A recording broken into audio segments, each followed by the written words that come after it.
Welcome everyone. I'm excited to be doing this conversation today. We're talking about stop sending missionaries, exclamation point. May sound a little controversial. Why more is not always better, but we're going to be talking about some really great ideas for preparing missionaries pre, during, and even post missionary venture or experience, particularly missionary care. We're going to be talking about that kind of thing, and some of Steve Jennings' experiences. He's in United Arab Emirates right now, and then I'm joined here as well. I'm co-hosting this with Steve Shermer from Silk Road Catalyst. Good to see you guys here. Good to be here. Awesome. Yeah. Well, let me go ahead and introduce myself, and I kind of wanted to set up this blab a little bit, kind of because I know it does sound a little controversial. Stop sending missionaries if it's coming from a mission or from a Christian perspective. But I wanted to kind of set this up here. Awesome. Good to see Justin on here. We're going to be having him come in. Oh, Firefox. Yeah. You have to get on there. Well, let me introduce myself. My name is David Joannis. I'm the founder and president of Within Reach Global. It's a nonprofit missions organization that is specifically reaching unreached people groups in the 1040 window, more specifically in China. I've been a missionary, although I sometimes, let's just get this out there, I sometimes cringe at the word missionary. Doesn't it, for you guys, evoke some sort of strange, if not negative connotation at times? Perhaps, particularly for me, you got the wide-brimmed hat on, David Livingstone, I presume. He's in the pot, cannibals, bones to their nose. He's in the fire pot, and they're getting ready to prepare a local delicacy. I've preferred to use the combination of words missional starter and artistic creative.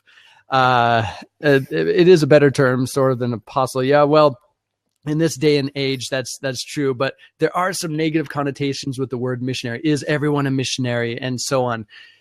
But we're going to be talking about that in a few moments here. But definitely go check out withinreachglobal.org. For the last 20 years, we've been reaching China's most rural, least reached people groups in very rural settings, more recently in urban settings. So withinreachglobal.org. And then I also blog at davidjoannis.com. And I just wanted to, before I have you guys introduce yourselves, for the last 20 years, many would consider me on this missionary venture as well. Okay.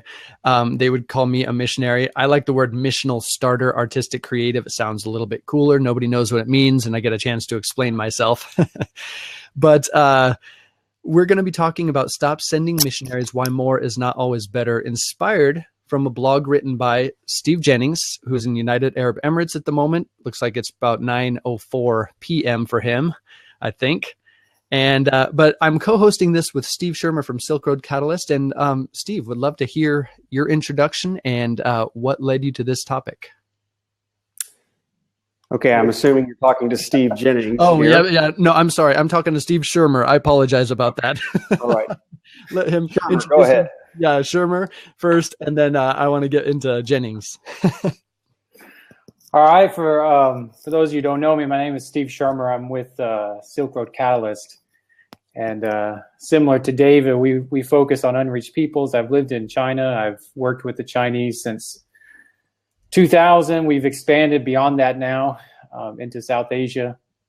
And what led me to this actually was my wife, who led me to Jennings' blog post, which was, I think, sent out by I can't even remember the guy, a pastor that she knows. And so she told me I needed to read it, just because part of what we do as a ministry is we're very adamant that moving into local churches, being more heavily involved in sending their missionaries out, not just being passive in sending, patting them on the back, praying for them, giving them some token financial support, but be more heavily involved. So she came across your article, and I wish I could remember who she got it from, but maybe it'll come to mind later. His dad was actually a well-known pastor in Arkansas, I think. And I just can't remember his name. Anyways, that's where I'm at. So it's now Jennings' turn.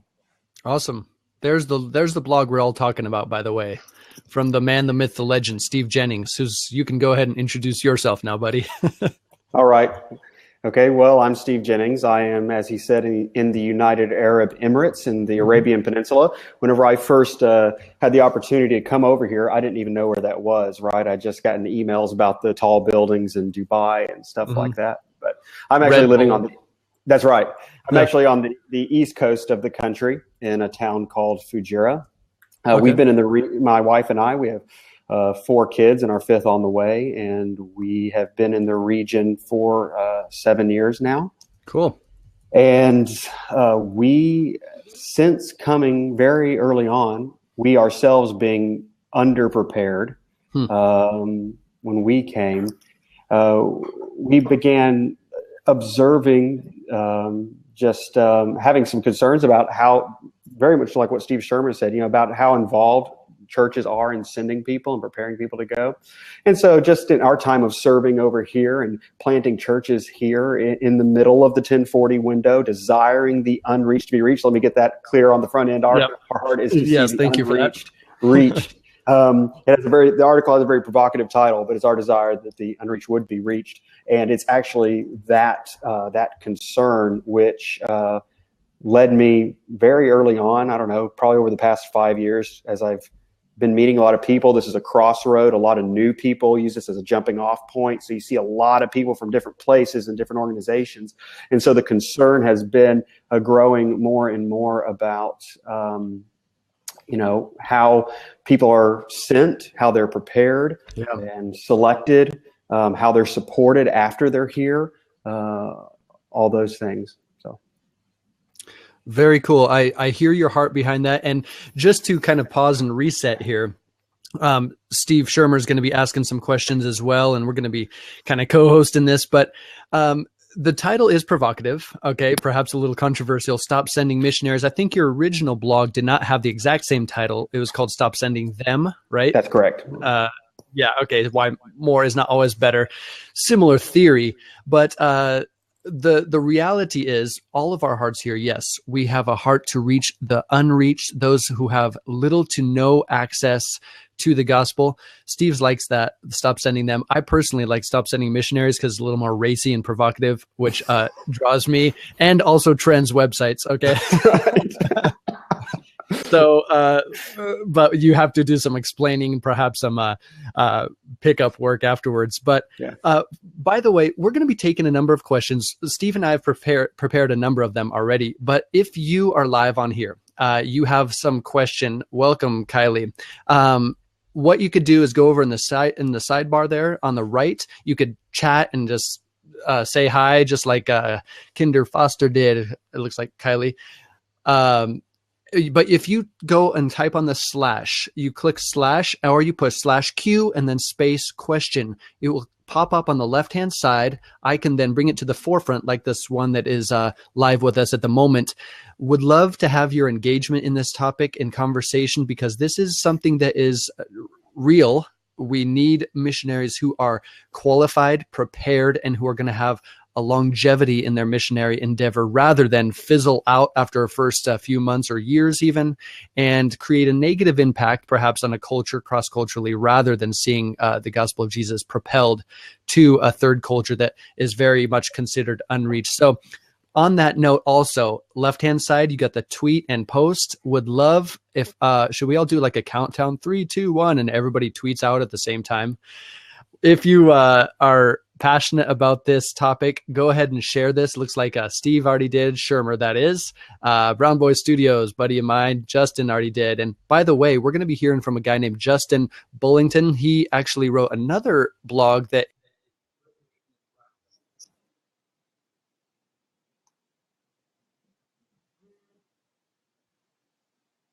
Are you there, Jennings? I'm still here. Okay. David was having internet issues the other night. He told me about that. Let's see if it takes him how long it takes him to get back. Is really making you its know what? rounds I'll just start with one of his questions. Actually, all these questions he wrote, I just told him I was going to take credit for them. So since he's not here, I'll do that. So let's see now. What inspired it? I mean, Yeah. Yeah, It was a great blog post, but what inspired you to write it? Well, as I said, we living right here, we're kind of in a unique place of being at a crossroads where a lot of people are passing through who are going to other places. During my time in language school, that was a good opportunity to have a sampling of people coming from different organizations, different backgrounds, different countries who are going to kind of be spreading around the region.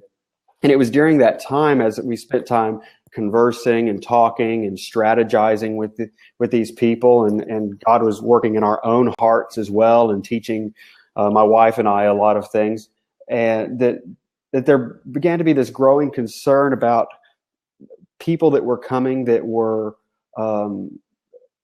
oftentimes had a poor attitude towards the church, or they weren't able to articulate why they believe what they believe, or there was character issues and things like returning home because of teen problems, marital problems, and any number of issues. Some of them legitimate, and some of them, just kind of burn out within a first couple of years. I remember the batch of language school students that I was with, that over half of them, and it was a class of like 30 people, and half of them, within a couple of years, had all gone back to their country of origin.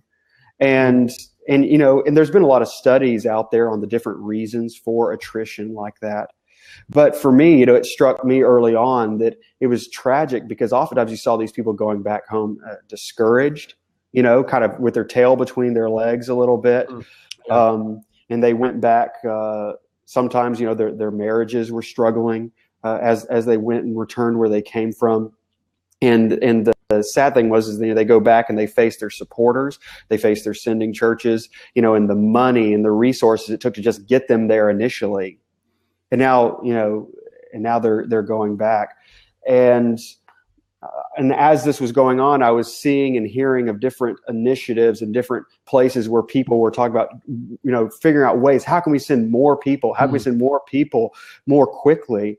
And that's when the concern began to grow for me. And I began talking to other more experienced missionaries, other more experienced workers, and they were saying the same things, seeing the same thing that I was seeing, this trend of under the guise of urgency, people being sent that are being in some ways set up perhaps to fail, that are not being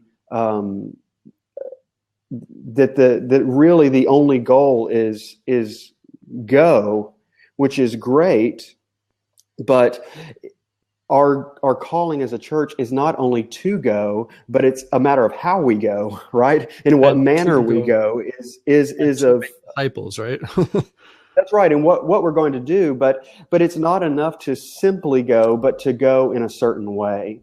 Yeah. And that was the root behind. I guess that's what began to motivate the article. And as I talked about these things with several people who have been in the region for a long time, I received some encouragement from them to perhaps write those things down, and that's what I did. Awesome. We have a number of questions coming, but immediately it makes me think of Jesus looked out, saw compassion. They were like sheep without a shepherd. He said, pray for more harvesters to go into the harvest field. So I guess that's a question I wanted to bring to the forefront, and I'll get to you guys' questions in a minute. The 1041 is full of need. How can we reach the unreached if there are such high standards to become a missionary? Is that kind of a concern of yours, or? Yeah, that's always a concern. The laborers are few, and I bring that up in the article. But the problem is it's like we need to decide what is a laborer, right? Okay. And the thrust of the article and the burden that I have is not to dampen anyone's urgency, because there's a huge need. Let's meet the need, but that urgency needs to be channeled with a longer term view. So, for instance, if a church wants to send people, before they can send people, if you're going to prepare those people, if you're going to vet those people, it may take longer. But that just highlights the need for discipleship, the need for training, the need to be intentional in raising people up. It may take you a little bit longer before you're able to actually get people on the field, but I think if you can take that long view, you'll end up having more people who will be able to go and stay and be fruitful. Yeah. You know, and actually go and know what they're about and know what they're doing. They're not getting thrown on the field and tested. They have experience in so many ways already. I'm surrounded by workers who they clearly articulate, you know, the good news with maybe a handful of people every year. And so oftentimes it's because I think that there's just they're not sure how to go. They're trying to figure things out kind of on the fly. And there's going to be some of that. You know, you're in a new setting. There's going to be some of that. But I think that there's more that can be done to get people ready on the front end so that you are actually sending more people. You're just sending more of the right kind of people. Yeah. If that makes any sense. Yeah. So when you're talking about missionaries, are you talking about those who are trying to go long-term? I mean, because, you know, you got a lot of, especially younger people who are, you know, the idea of a year is long-term in their mind. Yeah. And I know, you know, you ain't going to get much church planting done in a year anyway. So I just wanted to clarify that just because there's so many different kinds of people that would claim to be this missionary. But, you know, they're not in it for the longevity of it. Sometimes it's more of an experience. Yeah. Well, that's the concern, is that we need to be raising up people who are in it for the long haul. I think now long-term is considered to be more than 2 years. I think that's kind of the way things were now. And I think that's been that definition, if you look at the history of missions, has kind of shrunk a little bit and become less and less. I think there's a place for people going short term. We try to allow interns to come here precisely because we want them to get some experience in it, so that then they can be better evaluated and hopefully better equipped in seeing what they're going to need to be able to, if this is what God is calling them to do, to come back. They not only have a better picture, but also the people around them supporting them can affirm more that that's what they're supposed to do. So I think there's a place for short term, but I think we need to be about preparing long-term people who will go and plant churches. And that's a big part of emphasis of mine. If we want the gospel to continue spreading in these places, if we want there to be a foothold in these places, we have to be about seeing churches planted. And that means discipling people, raising up leaders, training those leaders, so that when we're long gone, you know, the gospel witness will remain. Amen. I really like those points. In fact, Mike has a great comment. Do you think a big part of the issue is that we need to be sending people who are fruitful first in their local area before you send them to long-term overseas work? Actually, Mike, you want to just call in? I'm going to leave this mic open a little bit. People could call in and then maybe jump off so we could continue getting more questions and people who want to call in. Do you want to call in, Mike? If you're there. Awesome. There he is. As soon as I got rid of that question, boom, it appeared and you called in. Hi. Hey, Mike, good to see you. Yeah, thank you. This is another China hand, by the way. You're on with three guys whose passion has been China for the last decade or two. Here's Steve That's Jennings. fantastic. Yeah. So, Mike, I already read your question, but you want to share more on that thought? Yeah, well, you know, that's just been a kind of in my doing the same kind of podcasting and blog type thing. You know, one of my big emphasis is just been mobilizing Christians towards the Great Commission. And obviously what I'm finding is that if you're not effective in your local area, you're probably not going to go to Peru and be effective. I mean, there's kind of a training ground, right, where we see that A, God's using you in a certain place, and then B, yeah, maybe there's something, you know, that something else that God has. So I guess that was my question. Was it just seems like, you know, being effective locally might just be a prerequisite. Yeah, you know, I think that fruitfulness can obviously fruitfulness springs from faithfulness. And if so, if someone's being fruitful where they've been, well, then they've obviously been doing the work on that end.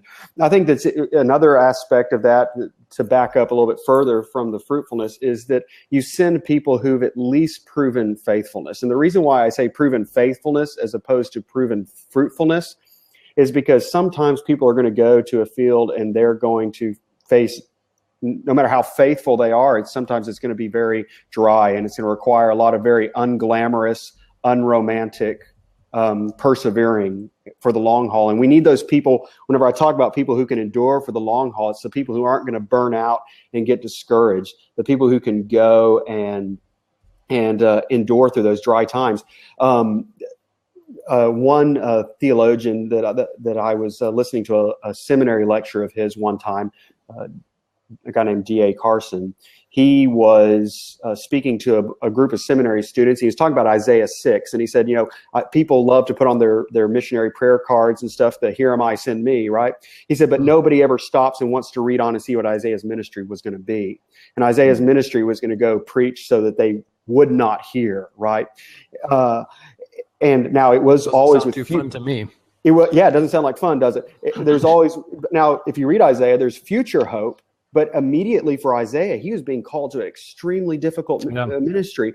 And so D.A. Carson, then at the end of that, he said, if you're not willing to accept that may be your ministry, then you need to stay out of ministry because you're dangerous.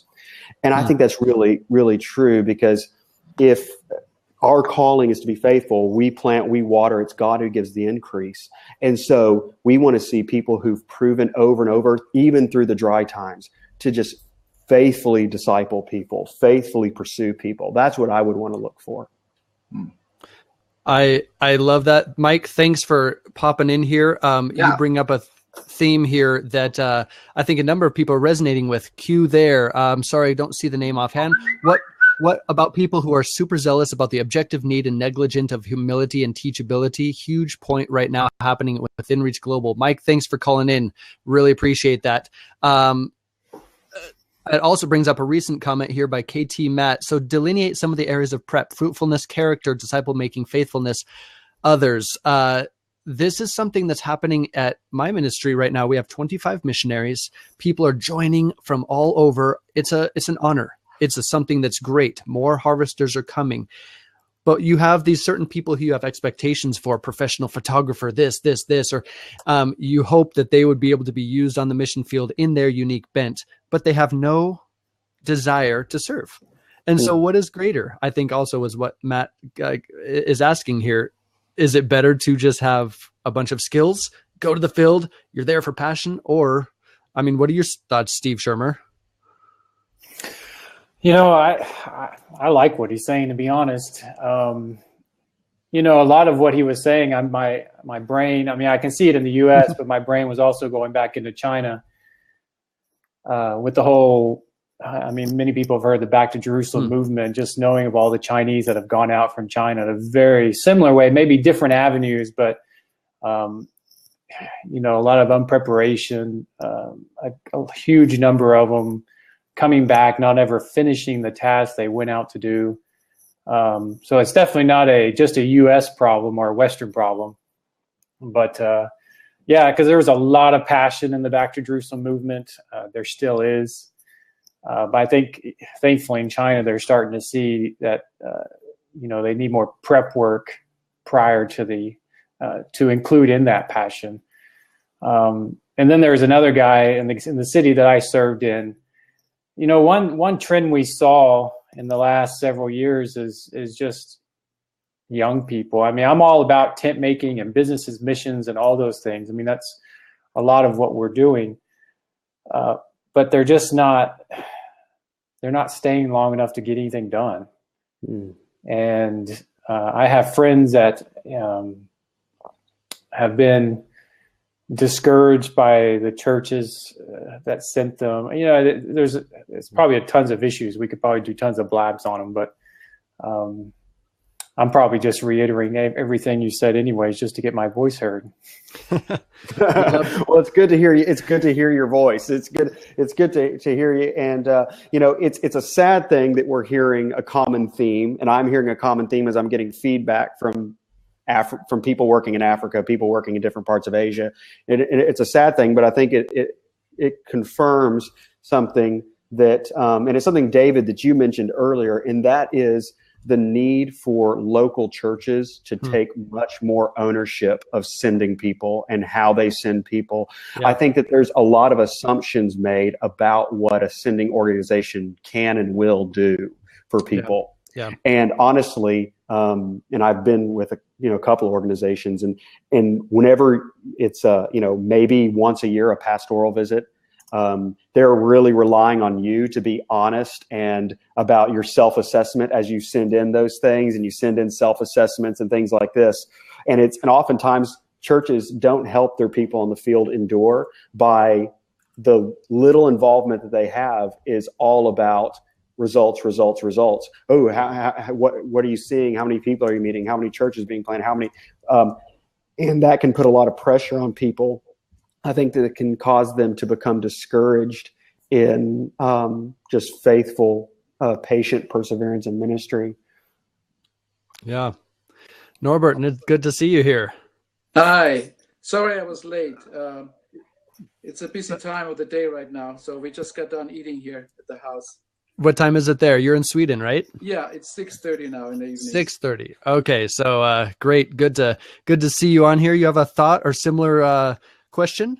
I didn't catch the discussion, so I'm not quite up to speed here. So, well, tell you what. Why don't you? I'm gonna close this out here and allow someone else. I wanted to come in. You could continue viewing. So, by the way, a number of you are here in Blab. You're signed into Twitter, and you could actually share a split screen with us. You can also just view on your browser the whole time, and then if you have a similar topic or question or something, you could call in. But before, Norbert, is it okay if I close you down? You can continue viewing. Okay, and then I wanted to just have this question come in real quick because I want to get to a friend of ours. Again, Steve Shermer, you were the one who connected me to this blog, right? Oh, yeah, about the 5, or what's the name of it? 5 questions I'd ask a missionary? Yep, before I supported them. Steve and I were talking about this recent trending blog. It's written by Justin Bullington. Actually, Justin, you're actually here. If so, give me some props. I only got 3, buddy. Steve Jennings is killing it with 100. Thank you. Yeah, boost me up a little. No, he he recently wrote this blog, 5 questions I'd ask a missionary before I supported them. It's a great read. Is the bar, though, set too high to become a missionary, or is it set too low? Steve and I, Shermer, were talking, if this was the standard, gosh, I mean, I would never have made it to the mission field. I think Steve Jennings might be in the same ballpark as that one. What do you think? That is that's some of the criticism that's come from the article I wrote was, is the bar being set too high? And the bottom line is, if you look at the history of missions, is that in the olden days, right, the bar was set quite high for people. So pack your bags in the coffin. I think that there's I definitely wouldn't have made it to the field right when I did. Sure. But I wouldn't praise God for His grace, and He works through all sorts of things. I myself personally wouldn't have sent my 22-year-old version of myself, right? Okay. But yes, I think that's a conversation we could have about setting the bar too high. The problem at hand right now, predominantly, though, is that it's not being set too high. Is that the entry level, perhaps the entry level into going overseas is perhaps the lowest of any ministry. As I pointed out, many people being sent even to lead teams into pioneer areas that would never get hired by a church to be a pastor. And I think that highlights an issue right there. I agree. Justin, this is a great conversation. I hope I gave you a lot of props there, David. Oh yeah, whoa, 219. I'm killing now, you guys. Those were all fake facade props there, though. I mean, I appreciate it, Justin, but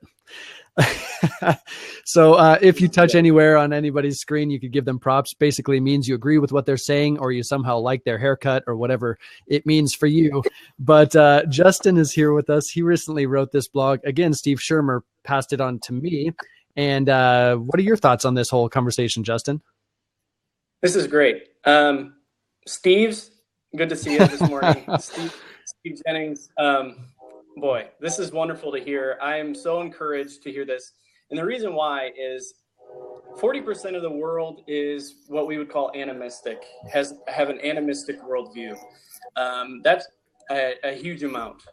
And so I think missionaries that are going to go to the unreached people groups are going to deal with the animistic worldview. And that means animism is basically this, that these people's worldview tells them that everything in the world is controlled by the spirits, and their job is to manipulate this world.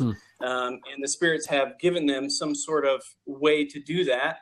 Satan certainly lies and wants to keep their attention on manipulating the spiritual realm rather than the high God, who is God himself.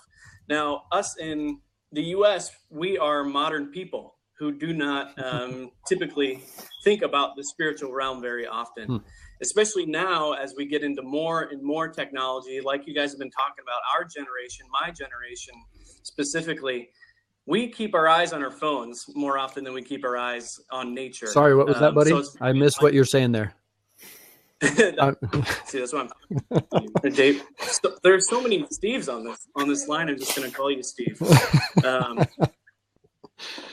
So more than any time, I think training is necessary for us. In my generation, perhaps in Steve's generation, he looks like a young guy.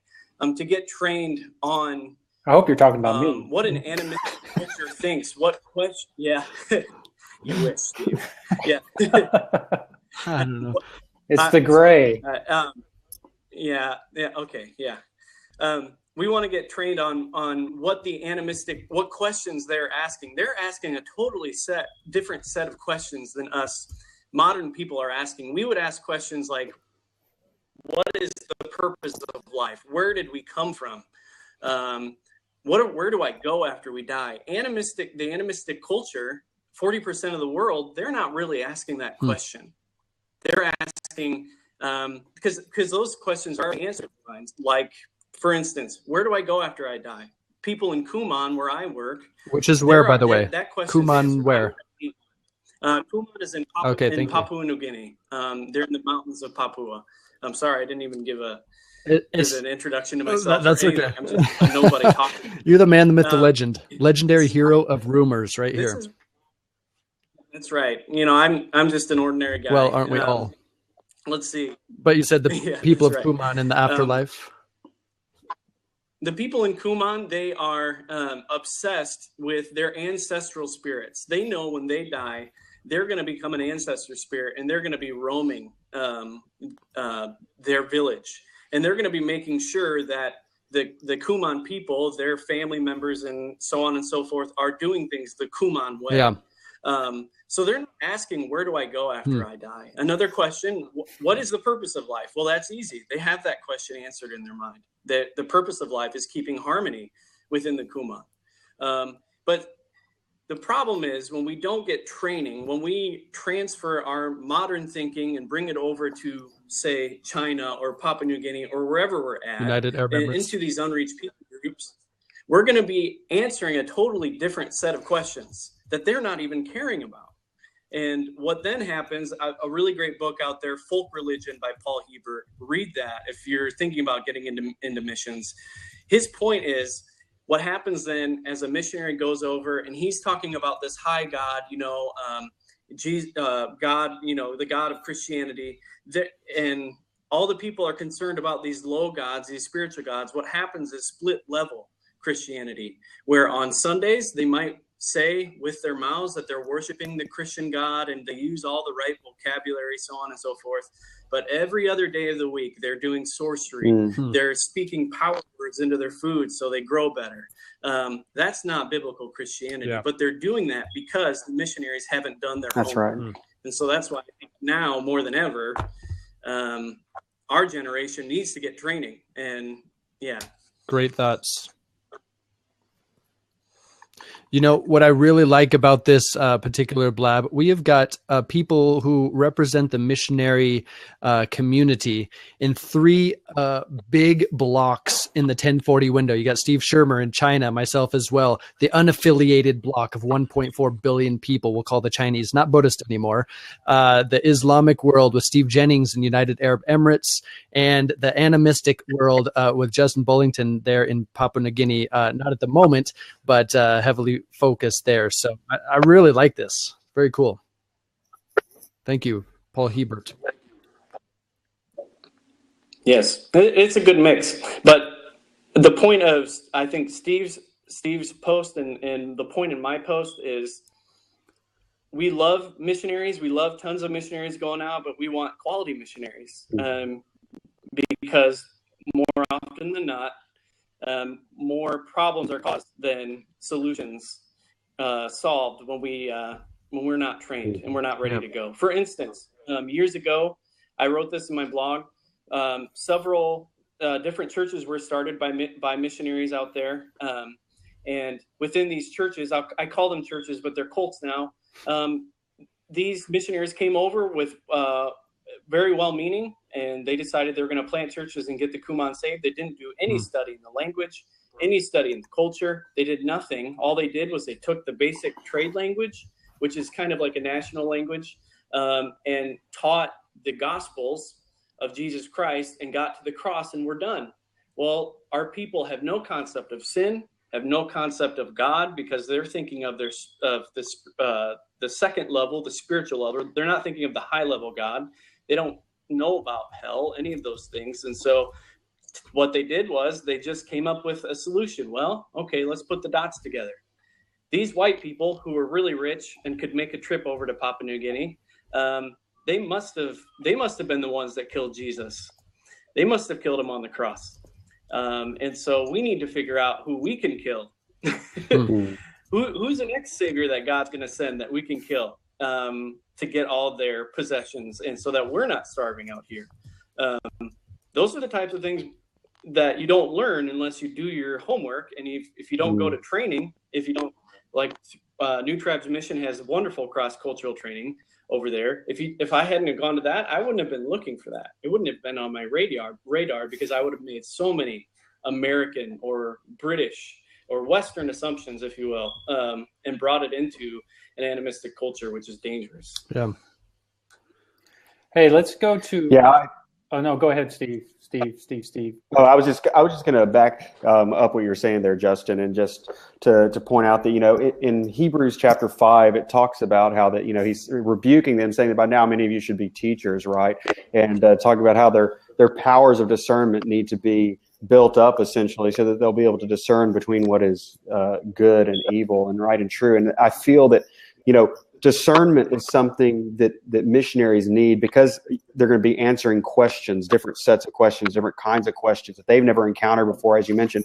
And building discernment takes discipleship. It takes time. It takes preparation. It takes knowing God's word to be able to have the kind of insight where you're able to take the word of God, take the truth that's there, and really get it dug down deep into people.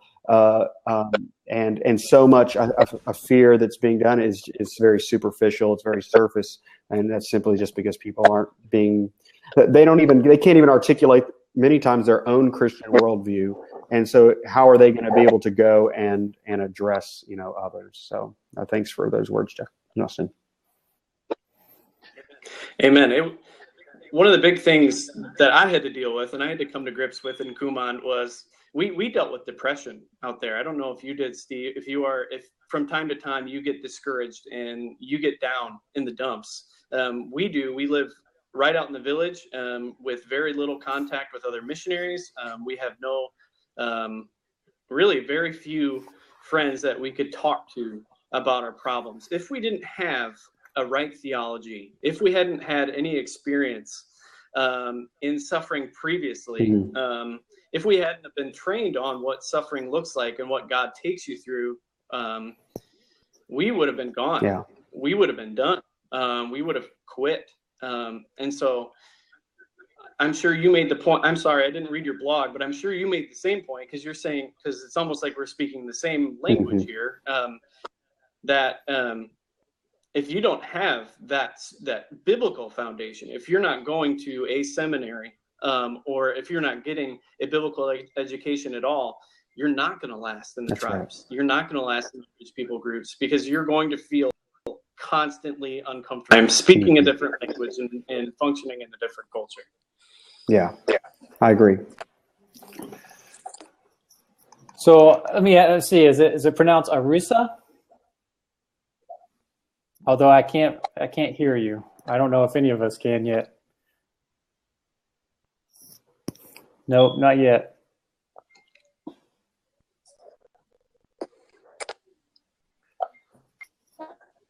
Well, let's go to. I want to point out Kelly's question. I think it's already been talked about some.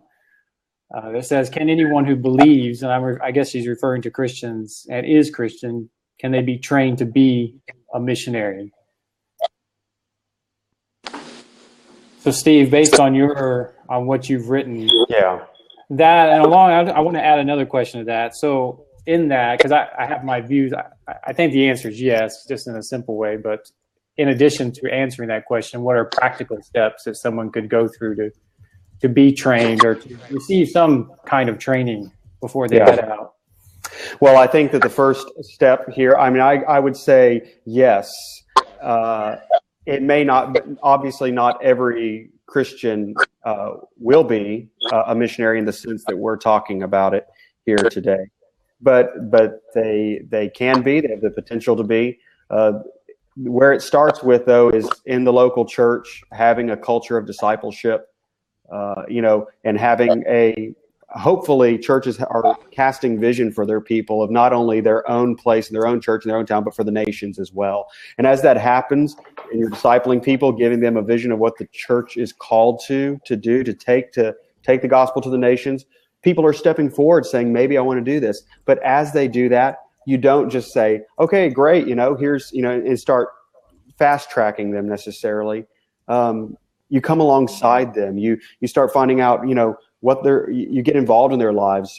I would say invest in them. If someone's a pastor, if there's a pastor listening to this, begin investing in those people. That's something that I do here. I'm a pastor here of a church here, and we want to see churches planted. We want to send people. And so I get guys and I spend time one-on-one with them, and we study things together. And because my hope is that they would be able to go someplace and be able to serve and take the word with them.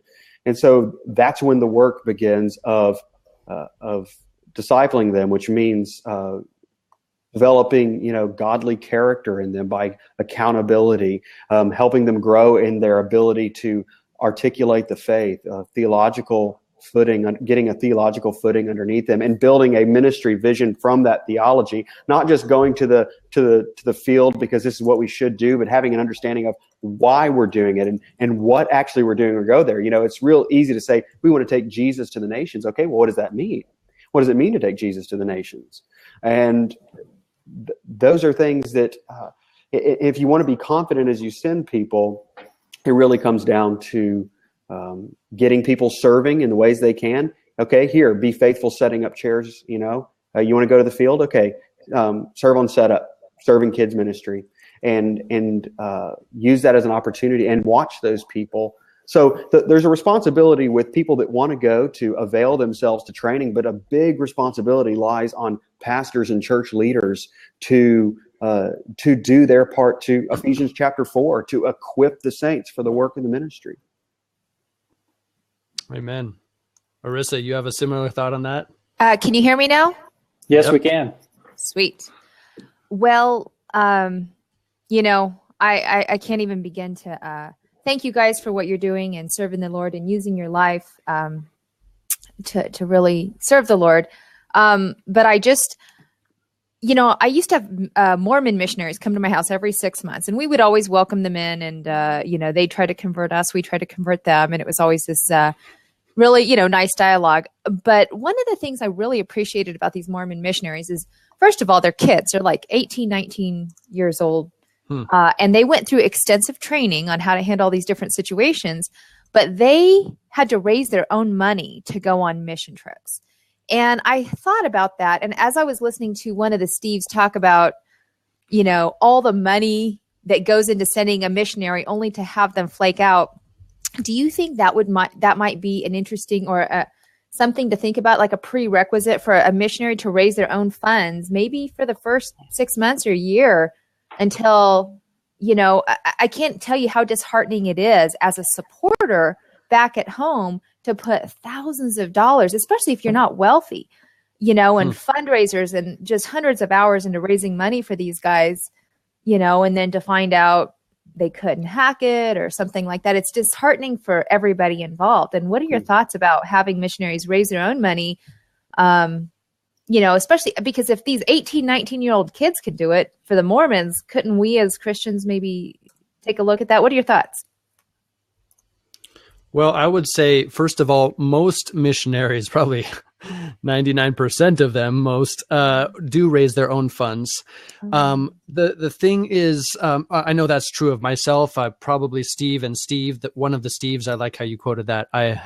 Very quotable here. Someone should tweet that out, please. But yes, most missionaries do raise their own funds. I totally agree with you, though.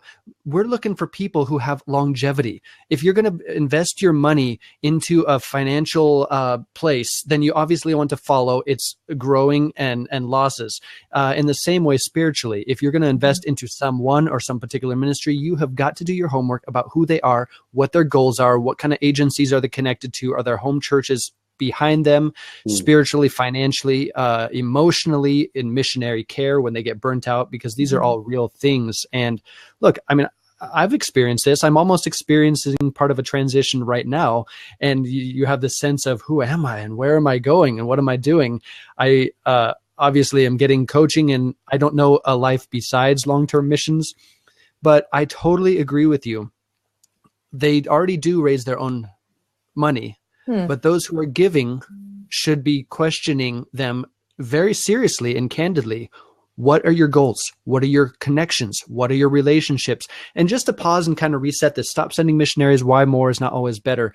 We're talking about relationship, heavy relationship, accountability from local church to missionaries cross-culturally. These are important things and conversations that people should not be shy to ask, and missionaries should be open to welcome, because this is the reality of going into areas that are very unreached, have little to no access to the gospel, and you got to have quality people. That's my long-winded 2 cents. Have you guys thought to maybe about putting together a training program for missionaries? I speak to a lot of missionaries, and some who we support, some who are just friends. And I tell you, the problems that they face, that you guys face, one of them was up in Nepal, and they said this, very, I don't really want to say the name of it. I can't even think of it. Just a very popular mission organization. They came into this village and they said, you guys all need bathrooms. Nobody has indoor bathrooms. And they put indoor bathrooms in everybody's house. And they come back a year later and their bathrooms were full of rice and food. And they said, well, that's the only dry place in the house. And they're still going to the bathroom outside. They're not finding out the needs of the people. And I was thinking, there needs to be just a universal Christian training program to accompany the Bible to say, listen, stop trying to Americanize people, That is not the point, right? That is not the point. Yeah. And I do like Lively Debate, his question too, apart from fulfilling the Great Commission, what does the church get from missionary efforts in general? Obviously, we believe it is the command of Jesus to go and make disciples. There are going to be, from this point on, that immediate scripture in Matthew 28, a whole array of different conversations and topics that may come up. Do missionaries destroy cultures, et cetera, et cetera, et cetera? Have there been those aspects? No doubt, because people are people are people, to quote Shakespeare, or was it about a rose? But we are not we're not Christian superheroes. We are just regular people, but they're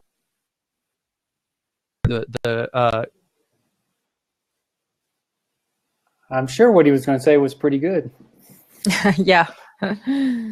Internet connection problem.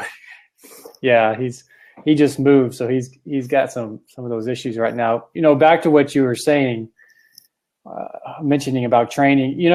If you're in a large organization, a lot of them have have trainings.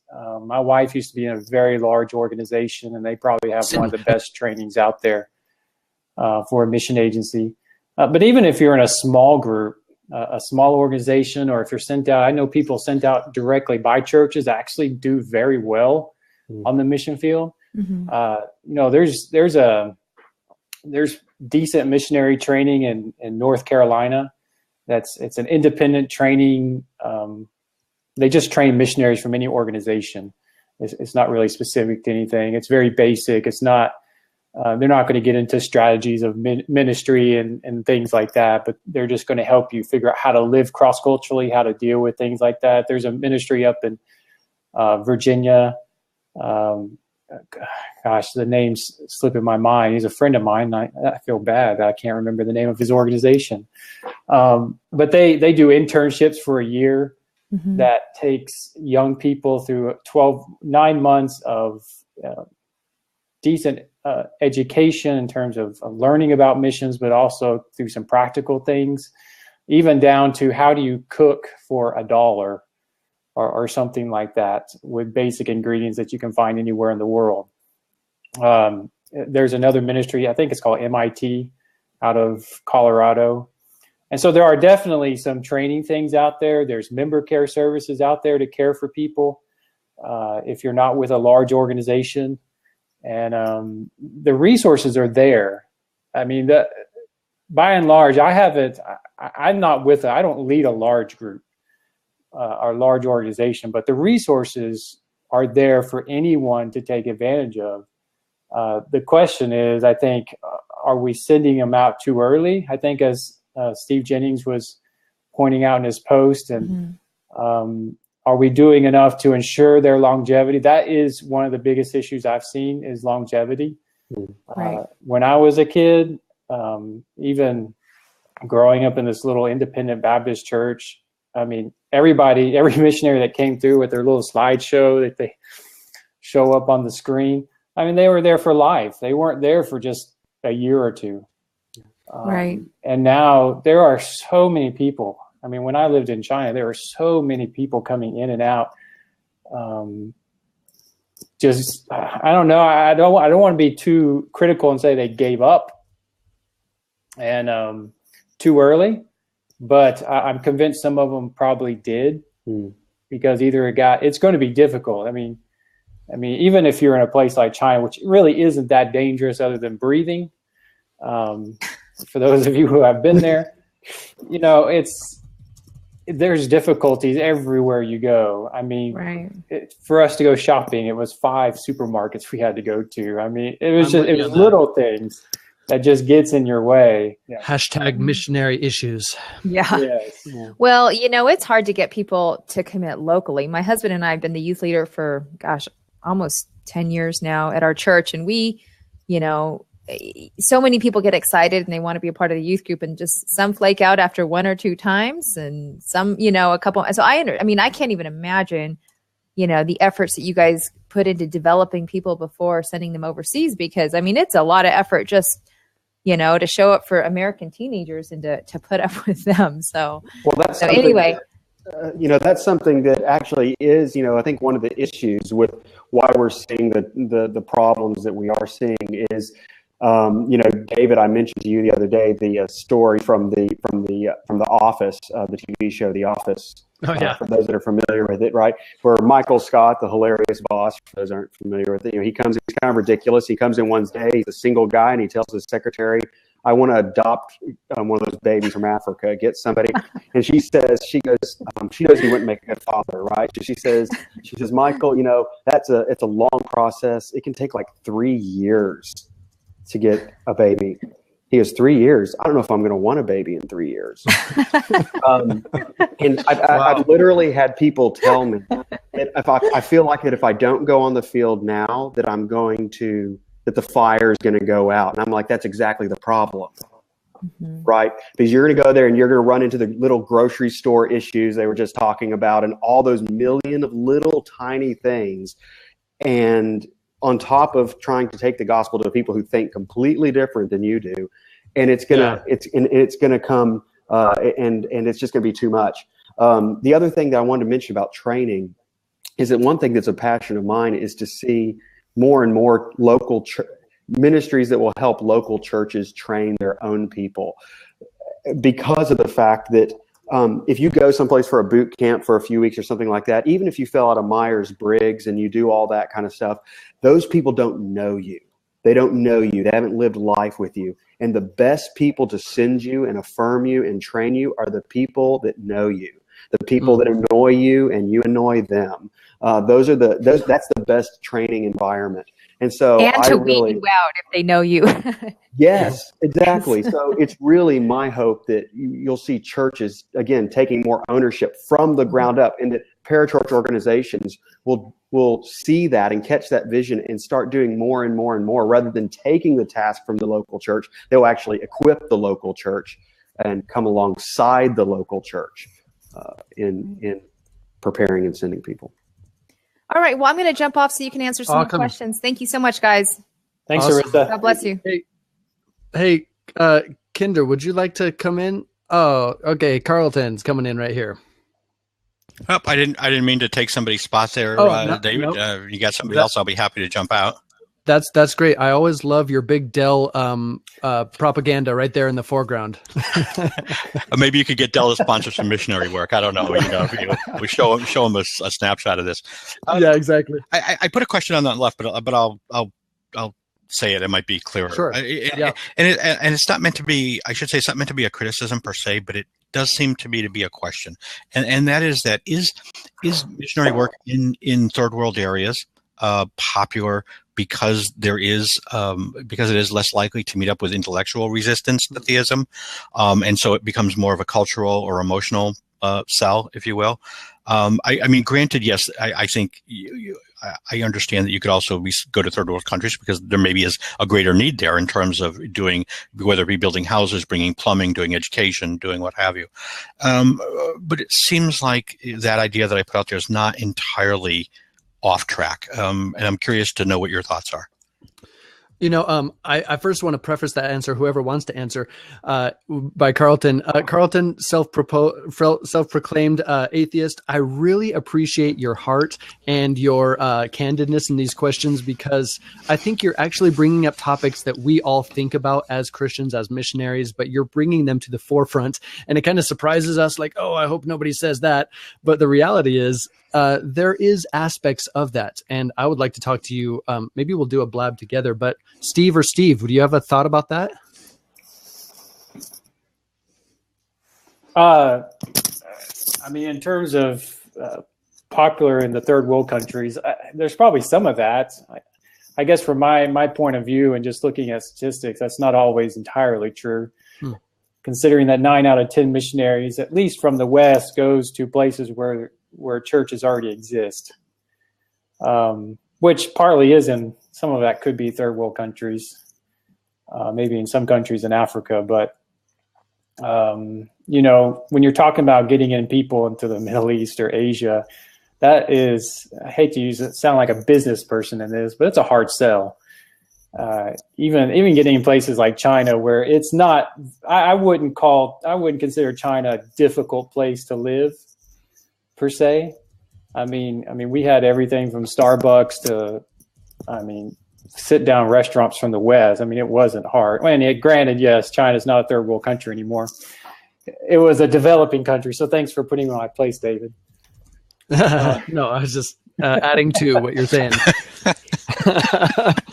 But given that it's, that he's right, it's not a third world country. It's challenging to get people to even consider going to places like that, with the mindset that the things that we believe as Christians. So, okay. I think it's a hard question to answer. I think it's easier to get people to go to, here where I'm at, the belt buckle of the Bible Belt, to get them to go to California. Where are you, Steve? Right now, I'm in South Carolina. Oh, okay. I'm not from here. I just ended up here. I used to live in Irmo, so that's just. But I'm in Chattanooga, and I believe it's a very large buckle. I think it covers both states. So I want to say I'm sorry, I didn't get to say it earlier. I wanted Dave, thank you. That was a very nice thing for you to say. You're welcome. I did spend 25 years as a born again Christian before I became an atheist. So missionary work is sort of a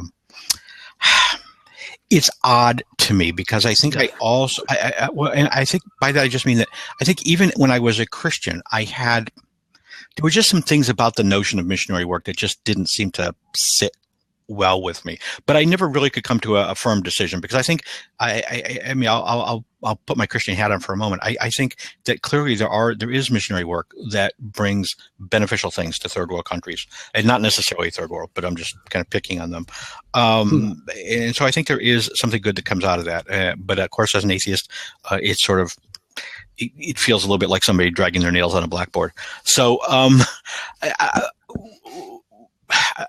yeah, two questions. I don't know which way to go. The one I asked earlier, when I asked about what does the church get out of this, and of course by church, we could define that as either kind of the church universal. We could define it as a denomination or somebody that's supporting you. It seems to me, and I want to be careful here, but I think you understand that I don't intend to be. I don't intend to say things in a mean-spirited way. They're questions. It does seem that typically, while the church talks with one side of their mouth about the Great Commission and bringing Jesus to the world, clearly it also seems like they're trying to put butts in pews. This is about money.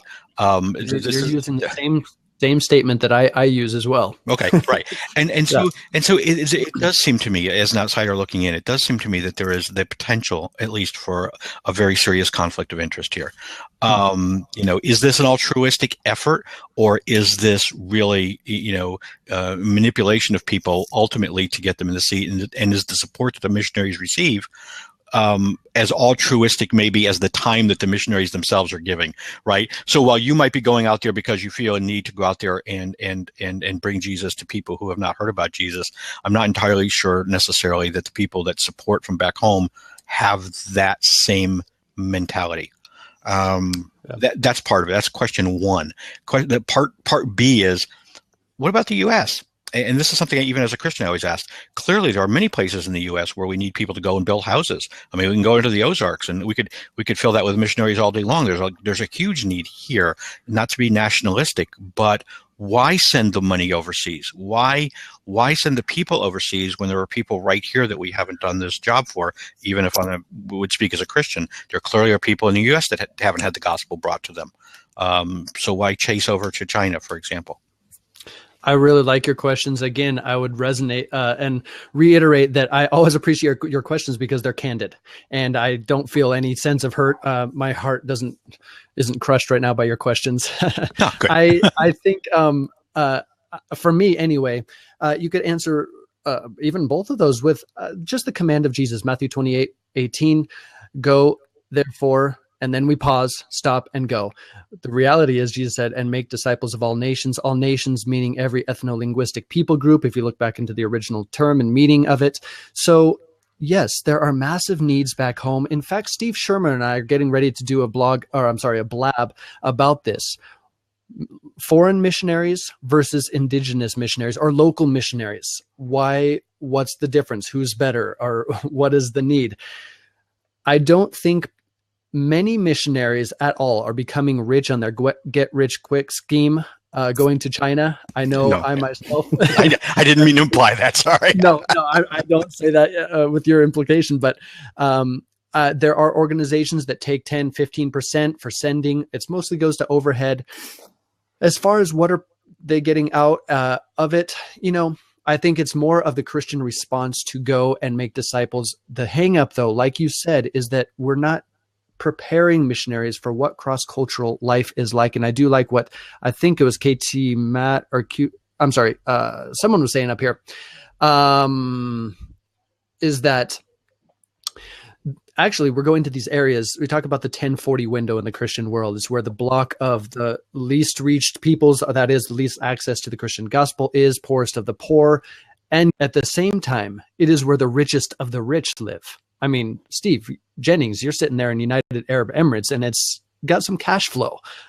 China is massively developing. So Jesus did not say, go across cultures and build houses. I think we get hung up on the little to-do lists and miss the bigger point of what Jesus was saying. Go and make disciples, that is, followers of me. And it comes back to me, stem to relationship. So I kind of weaved around your question. And if I were to set up something, Carlton, and we actually have a conversation on these topics, I would love to do it, because I think you do bring up valid points that even Christians and missionaries themselves think about. Would you guys? Can I ask one more? Is it okay without overstaying my welcome? Nope. Two things. I think Arissa said thank you, and I just thank you for saying what you said. That was really nice, Arissa. And Missionary Mike says, as Christians, regardless of the intellectual level at the local area, we are called to go and make disciples of all nations, which is clearly what David was just saying. And Mike, I want to chime in sort of as an atheist. I don't think it is productive or fruitful to debate missionary work on the basis of I'm an atheist and you're a theist. Sure. So when I come into these conversations, I sort of set that topic aside, and I assume, for the sake of argument, that the Christian is honest in their belief system and that they truly believe that this is what God has called them to do.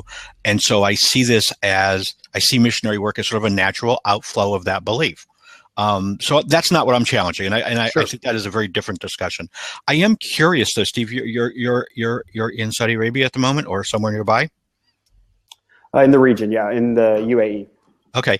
I talked with somebody the other day, and I don't think this is off topic entirely, but they were having a blab on Christians being persecuted around the world, and I sort of not to challenge them per se, because I know there is persecution, but I challenge them a little bit to say that I think there is a difference between persecution and prosecution. So, for example, if a country has a law that forbids evangelizing, and somebody as a Christian goes there and evangelizes anyway and then finds themselves in jail, for me, this isn't persecution. This is, you violated the laws of the land and you're incarcerated for it, as would anybody of any other faith that did the same thing. What is the tolerance level in the UAE for missionary work? Because I don't know, but if someone had asked me, I would have thought that was something that was definitely frowned on from a civil perspective. Is it? And if it is, how do you circumvent violating the laws of the land? Mm-hmm. Yeah, well, we're actually really blessed to have a lot of freedom given to us here. I'm actually here as a pastor of a church. I have a visa. My visa says a priest in the evangelical church in the UAE. So I'm really blessed to be able to do that here. And what we just are encouraging everyone to do is to live life as faithful Christians. And for us, a faithful Christian is someone who our life has been so deeply impacted by the gospel of Jesus Christ, realizing that our greatest need has been met through the work of Christ, through his life, death, and resurrection, that if we really believe that, as you're talking about, this missionary work should be a natural overflow of what we claim to believe, right? If we believe that, then it should be news that is on our tongue, that is on our lips, that impacts the way we work, that impacts the things that we do. And it's an overflow of that. And so our desire here is to be able to equip and encourage believers that are living here to, not go out and pass out tracts or take a bullhorn, a megaphone onto the street or anything, but to do their jobs well and let the gospel be as natural on their lips as any other conversation would be. And we feel like that's the way we're able to minister here faithfully. And just a weird question, not really, but Arabic is a language that is full of references to God. Just in the normal, whether it's salam alaikum wa alaikum salam, inshallah. How do you, I'm just curious, as a Christian, do you avoid those sort of common greetings parts of speech that refer to Allah, or do you sort of just change the object of those references to be referring to the Christian God? I'm just weird question, but yeah. Well, one thing I always try to make sure, when you see someone, if you make eye contact with anyone in the store, you say salam alaikum to them, right? It's polite, there's some things, inshallah, that's something that you'll even some Christians have adopted, saying that. I try to make sure, first of all, that I'm explicitly Christian. I don't want there to be any confusion about who I am and what I believe. And so I am careful about some things, like, if they compliment your child here, they'll say, mashallah, God has willed it, because they don't want some bad luck to fall upon you because of envy or something like that. Right. And so I avoid, I'll just tell people, oh, your baby's beautiful. And I don't feel any need to say mashallah to them, in that sense. Right. And so there are some things that I will avoid, because of wanting to remain distinctly Christian, but some, idioms are picked up, and they've in some sense, lost a lot of they have religious, they've lost a lot of their significance, even though they have religious roots. Kind of like being in the South, where everybody says, bless my soul, and I mean, even they joke Carlton, here. I'm just getting to know that term. I'm sorry. See, I was just going to say, I'm going to bow out because I do see people on the side that also want to get in. I don't want to hog the chair, but thank you very much, guys, for letting me in for a few minutes and chatting. And I hope you all have a really good day. Thanks, Carlton. You bet. Hey, David, by the way, every time you slap down Steve, I'm going to send you $5 towards your missionary work. Slap down Steve? Every time you tell Steve he's wrong and you get on this case about something, okay. Like third world's China not being a third world, I'm going to send you $5. Wow. All right. Well, this is going to bring a whole new dynamic to our relationship. It is. Okay. Have a good day, all. All right. You too, Carlton. Bye-bye. Steve Shermer, you had something you wanted to add to that? Yeah, no, I actually really like Carlton's questions. I agree. Sometimes, honestly, I've met a lot of atheists, but mostly in China, and they're not the same as in the U.S., but I've never actually conversed with one here in the States. But no, I liked his question. So, some of the thoughts that came to mind, in terms of dealing with what either mission agencies or churches are thinking when they're sending people or raising money. Over 2 billion Christians in the world, we have so many, our diversity in theology runs the gamut of the spectrum. I mean, it's pretty wide ranging, even among missionaries and organizations. And so I think there's, I have met evangelists, missionaries who, I think what Carlton was mentioning, they're out for the number. They're out to make the sale. So, I mean, I think, and honestly, if we're going to be honest, even as missionaries, we've got to admit that they do exist. Oh yeah, those issues are real. So, I have met them, unfortunately, and I was talking to a guy from Taiwan once, a friend of mine who's not a Christian. I don't think he still is, but we were having a great conversation. He wanted to talk about the gospel. He came to me asking questions, and then this one guy chimed in and basically started trying to push him into a decision right then and there. And I get really irritated with those type of people. And so there is some diversity in that. I think we just got to understand. I think there's people. I would at least hope I'm in this camp. I believe I am.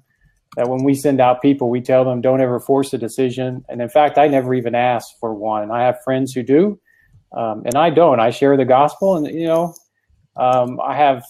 I do ask leading questions, but I hope I never make anyone feel pressured into that, because I don't want any false beliefs, so to speak.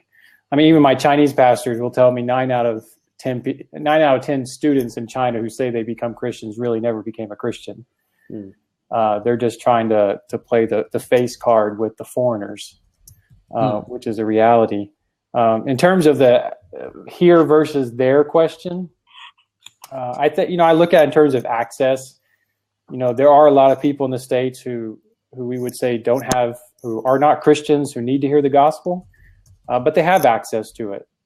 And I'm definitely not afraid to say that. I tell people here where I'm at in the buckle of the Bible Belt that your unreached people group is not your next door neighbor, by and large, unless maybe they came from the Middle East or Asia. But if they look and sound just like you, then they are not unreached. And so, in terms of access, I look at it in terms of going to people who wouldn't have access, and hoping that I'm obviously not trying to propagate a Western imperialism, which I don't think you were saying, but I definitely, that's how I look at it personally. Back to you, David. Well, good thoughts. Hey, KT Matt. I'm not even sure how should I reference you? What's your name? Call me Kevin. Kevin. Got it. Okay. I always see you come in. I'm like, I don't know what to call you, so I just say Kevin. Cool. Good to see you. Moniker. Yeah. Yeah. Good to hear from you guys, and I've followed you quite a bit, David. I see you regularly. Yeah. Yeah. Appreciate you always coming on. So one of the questions that I put up here that I wanted you guys to address, because I think that it seems to me that people that are in missions get this thought that you're having. We know that we need to be trained well, but apparently some don't, because you raised the question. So what I wanted to ask was, what sector of the church do you really see the attitude of just send more missionaries coming from? Because it doesn't seem to me that it's mission agencies, unless there are some that are doing that I'm not aware of. Where would you say that's coming from? Well, I'll answer that. I'll be at least one answer. You know, being part of we hear it from people like David Platt. I don't know if you follow him or not. He talks about sending limitless missionaries. He's the president of the International Mission Board. He wrote a book called Radical. Right. And, coming from a Southern Baptist background that I have in terms of my church affiliation, that is talked very heavily in the churches, at least from where I'm at. And definitely, I definitely would love to hear, where other spectrums are at, just because I don't connect with them as much. Plus, I think 90% of our county is considered Southern Baptist. so we don't see them all that much. Yeah. Well, it's South Carolina, so it's Southern Baptist. Exactly. How about Steve Jennings? Where do you see it coming from? Yeah, that issue that you just raised right there, Steve, is actually is at the heart of my concern, is that attitude right there. That I think that it does a couple of things. I do see the local church kind of, by whether it's the International Mission Board or whatever, you see this pressure to go and send, and you see that other sending agencies lowering the entrance qualifications more and more. 2-week boot camp, some Myers-Briggs assessment, some other assessments, 30 minutes with a counselor, 2 weeks, and you're there, you're going, and that's just not enough to really get a good beat on people. And I think that some of what's harmful is, and I'm getting this, for instance, I love David Platt. I think that he's, addressing a certain need. But the problem with like Radical is what it does to the normal person who may be called to be a faithful witness where they are, or to send people, right? Is it almost glamorizes or exalts missionary work to the point that it's like, this is the only work to do, and where it can almost leave, maybe a young mom feeling a little bit discouraged, right? Or it can give people the idea that this is, or even churches, the idea that this is what we really, if we really want to do ministry, if we really want to be faithful, this is what we need to be doing. We need to be sending people. And I think that then in people that are hearing that, it's so idealized that then they want to go. And oftentimes so because they're being driven by numbers and results and wanting to see these things, it begins to make it to where production and how many we can send and things like that is the big emphasis. So I do think that it's kind of both. You're both seeing it in local churches, and you're seeing it from the parachurch as well. Okay. David, Joannis, do you see a different place, or? I agree, and I think again this whole blab kind of tells me we need to redefine definitions. From every question that I hear, there are different definitions that we have mentally, simply evoked from a singular word. For example, Christian evokes a different meaning to lively debate or Carlton than it does to you and I. The word unreached, coffee connoisseurs and hackers are not unreached, I would not say, by the definition of the word as proposed by joshuaproject.net. Yeah. Missionary, obviously, carries with it I think we often put missionaries on a pedestal. The reality is God uses the weak and foolish things of the world to do great things for God. And I know I speak for myself in that instance. Homeschooler kid from Arizona bought a one-way ticket to China. There you have it. Does that make me a superhero? Not at all. We just have a erroneous view of what it means to become a missionary. Therefore, everyone says, I am a missionary. Right. We are all sent and sent ones and called to go, but that does not necessarily mean we're crossing cultural, linguistic barriers. You know exactly what I'm talking about. So I'm kind of skirting around the question again as well, but I do think there's a problem with definitions right now that we need to educate people upon. Mike and I were talking about this with Steve Shermer just the other day. So it seems to me that though having this discussion itself is part of the solution, because we do need more missionaries. We need a lot more missionaries, but we need them to be prepared well. I think what you guys have raised is this exact thing. And one of the questions I put before, I mean, in the U.S., for instance, we don't really have, as I said, we have services, but we don't focus really well on making disciples, life on life, day after day, spending time with people. That takes a lot of time. That you guys in the field, that's what you have to do. And so if someone comes and thinks, well, we'll just have services and people will come and they'll become Christians, that's not gonna cut it. Stuff that you guys do, spending time with people day after day, takes time, it takes commitment, it takes a long-term focus.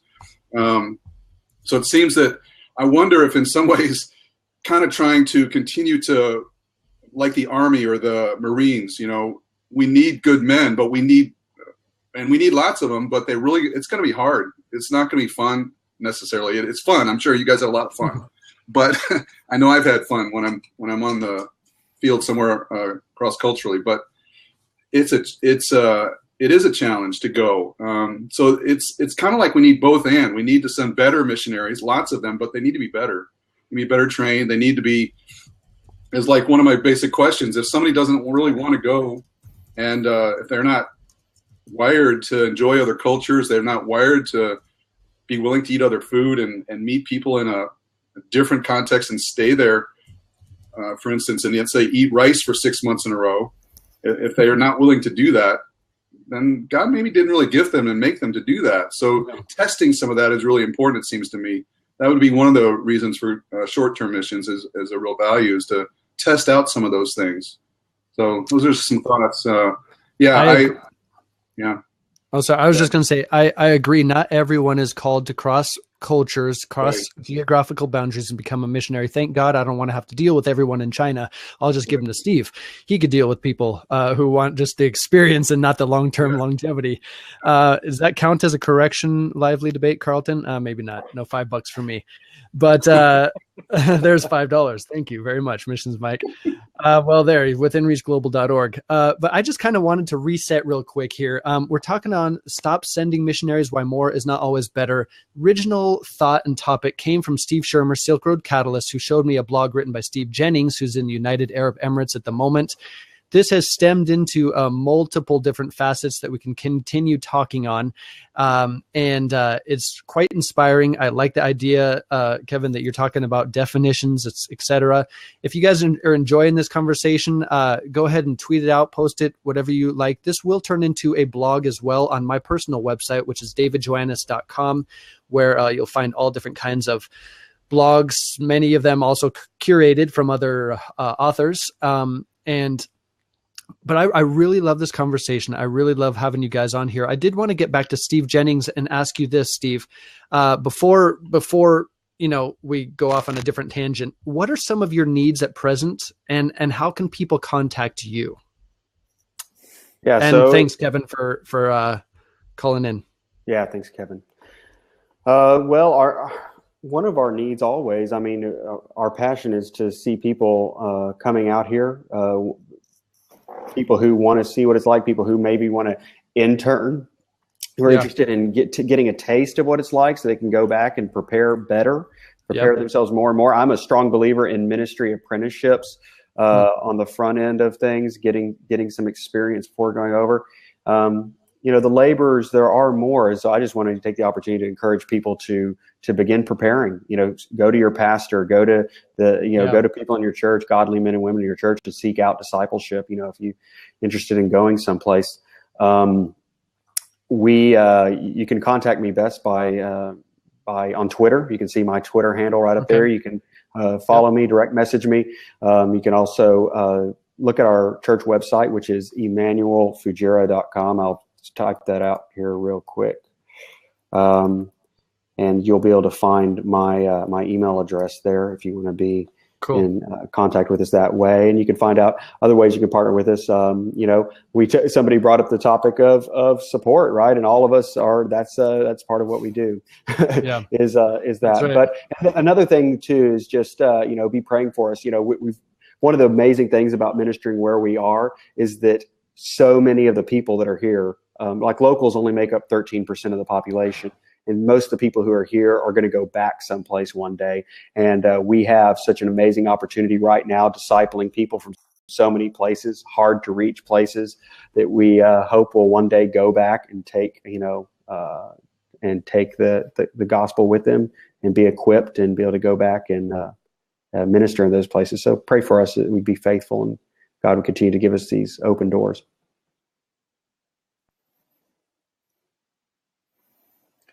I think David's in his third place. He said he was in his third house trying to get to the internet. Yeah, sorry about that, guys. I do not know what it is. I'm live in Thailand. I've been in China and Thailand now for the last 20 years, and my goodness, internet here is just killing me in Arizona. Anyway, I'm trying to do my best. I keep getting cut off every 8 to 10 minutes. But yeah, this is a great conversation. Hey, Steve,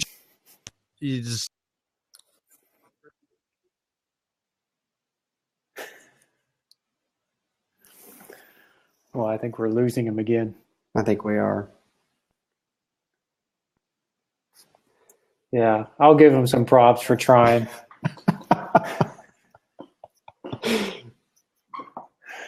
I cannot even begin to guess what question or what he was going to say, because I'm sure we're getting near the end of this. We'll give him another minute to get on. But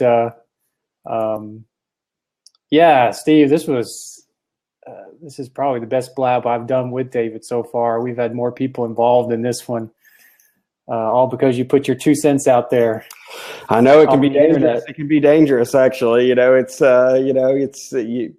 Especially whenever the editors decide to slap a title on it like that. But it's a topic that, like I said, as I've been talking to more and more people from, that have been on, especially people that are experienced, that have been for a long time on the field in various places. So many people have just affirmed the need. And I've met very few people who did not wish that they themselves had been better equipped and better trained before they went, right? Sure. So, yeah. I mean, I was one of the ones that did it as I went. Thankfully, it was in my blood, so I stuck with it to the end. But it's something not many people can do it the way I did it, and I wouldn't recommend people doing it the way I did it, even in China. Exactly right. Yeah, that's the way it is. It's like, praise God for His grace. He brought great people into my life, men into my life, who invested in me along the way. And but does that mean that I want to play with fire again, and hope that I don't get burnt? Well, no, we don't, because we're called to be faithful, right? That's the difference. It's not about saying, well, this worked, so let's just repeat this over again. No. We acknowledge that God is gracious to work through our bumblings and our mistakes so many times, and so really we just want to learn what we can and try, and by God's grace, be faithful. Amen. You guys, this is a great conversation. To me, it could stem into many other conversations here on Blab that would really be inspiring. I know Steve Shermer and I keep talking about having a regular Blab schedule, and we'll probably do something like that maybe twice a week. We'll have different topics, probably a number of them that were brought up during this conversation. I think they're really great. Books, resources, practical ways. I think if you are a person or individual who's wanting to move overseas long-term on mission, one of the main keys that are going to propel you in your long-term missionary venture is making sure your local church is committed to you holistically, not only financially, not only once they send you, they'll say, how's life over there in Taiwan? And you say, well, I live in Thailand, and they don't even know where you live. Okay. We're talking holistically through relationship here. And I think that's the whole point and heart behind Steve Jennings' blog. The fact is, the reality is, in the unreached world, in the 1040 window, there are massive needs. There is little to no access to the gospel. We do want more laborers to go. We're not saying stop sending missionaries. We're saying send missionaries who are ready to give their lives to something beyond themselves, realizing that God is in control and will hack it when it comes to the difficulties cross-culturally. Our hearts, I think all of us, I could speak for all of us, is that we do want to see more people go, but we want to see more people stay, is what we want to see, and be fruitful. And Jesus said, go bear fruit and make sure your fruit remains. It's not just a quick boom, grows up, fades out, and it's dead. I like the Chinese proverb. They say this: if you're planning for 1 year, grow rice. If you're planning for 10 years, grow trees. If you're planning for centuries, grow men and women. And I think that's what the whole heart is for the last 2,000 years. The gospel has gone to areas and has sprung up all over the world. It has not reached some areas. And remember, the gospel is only good news if it gets there in time. And we do want to see more missionaries. But you guys, I just really appreciate your heart and your thoughts. You think this is a good time to kind of close it down? I know there's still a bunch of people who probably want to keep this going forever. Yeah, and I typed it, but I just wanted to mention it, that if anyone had some recommendations on topics similar to this, yeah, Dave and I would love to hear it. And I put our Twitter accounts on there so you can send them to us. Yeah, and that's a good idea. Like you said, we're going to do these regularly. So, and of course, we'd love to have Jennings on board some more if he's willing to battle with the whole Steve thing. And time zone differences. Yeah, no, Steve Shermer and I would love to keep this going. We do have a passion to utilize tech and media and social media for the purpose of propelling the church to see the Great Commission fulfilled, I think. And that is a great way to do this here on Blab. But Steve Jennings, thanks for joining us here, man. It's getting late there in United Arab Emirates. Yeah, it's been good to have you. Thanks for writing that blog. Yeah, God bless you guys. Keep up the work. Keep pursuing faithfulness, and I'll be praying that God blesses your ministry with fruit. Thank you so much. And so, by the way, check out the link there that Steve Jennings sent. The website is up above. You can check it out on the replay. Also, Steve Shermer, go to silkroadcatalyst.org, and you could find out. Oh, I'm sorry, .com. Apologize about that. And there it is on the link, silkroadcatalyst.com, to find out what Steve Shermer's doing, support the ministry there, and obviously withinreachglobal.org. You can find out what I'm doing, or just follow me on my website as well, davidjoannes.com. So you guys, you're awesome. Thanks for coming on, and really, really appreciate it. Thanks. And WP guy, awesome. Thanks, Steve. Good to meet you. Yeah, thank you, Steve, for sharing your thoughts and your Excellent. wisdom. Yeah. All right, guys, you have a great day. Steve Jennings, in your case, night, and we'll connect soon. All right. Bye-bye, guys. All right, take care. Thanks for everyone for joining. Blessings.